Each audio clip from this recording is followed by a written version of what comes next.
بسم اللہ الرحمن الرحیم۔ السلام علیکم۔ سوید بن غافلہ کہتے ہیں کہ میں شیعان علی کے ایک گروہ کے پاس سے گزرا۔ حضرت ابوبکر اور عمر کی برائی کر رہے تھے۔ میں حضرت علی کے پاس گیا اور ان سے کہا، امیر المؤمنین، میرا آپ کے کچھ لوگوں کے پاس سے گزر ہوا۔ وہ حضرت ابوبکر اور عمر کو برا بھلا کہہ رہے تھے، جبکہ ان نفوس قدسیہ کا مقام ان سے بہت بہتر ہے اور ان کی برائی کرنا کسی طرح جائز نہیں۔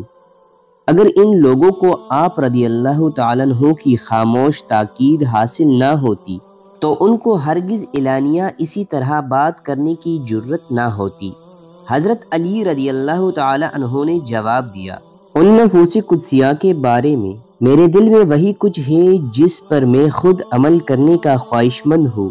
جو شخص ان حضرات کا بغض دل میں چھپائے، اس پر اللہ تعالیٰ کی لعنت ہو۔ پھر آپ رضی اللہ تعالی عنہ میرا ہاتھ پکڑے افسردگی کے عالم میں اشکبار آنکھوں کے ساتھ مسجد میں داخل ہوئے اور منبر پر تشریف فرما ہو گئے اور اپنے داڑھی مبارک ہاتھ میں پکڑ کر دیکھنے لگے۔ داڑھی سفید ہو چکی تھی۔ کچھ دیر میں لوگ جمع ہو گئے۔ پھر آپ رضی اللہ تعالی عنہ نے کھڑے ہو کر ایک مختصر پراثر خطبہ دیا اور فرمانے لگے، کیا ان لوگوں کو اللہ تعالیٰ کا خوف نہیں جو قریش کے سرداروں اور مسلمانوں کے روحانی باپوں یعنی حضرت ابوبکر اور حضرت عمر رضی اللہ تعالیٰ عنہ کو برا بھلا کہتے ہیں؟ یہ سن لو، جو کچھ یہ لوگ کہتے ہیں میں اس سے بری ہوں، اور اگر یہ لوگ میرے ہاتھے چڑھا گئے تو میں ان کو سخت سزا دوں گا۔ سن لو، قسم ہے اس ذات کی جس نے دانے کو پاڑ کر اس سے سبزہ اگایا اور مخلوقات کو پیدا کیا۔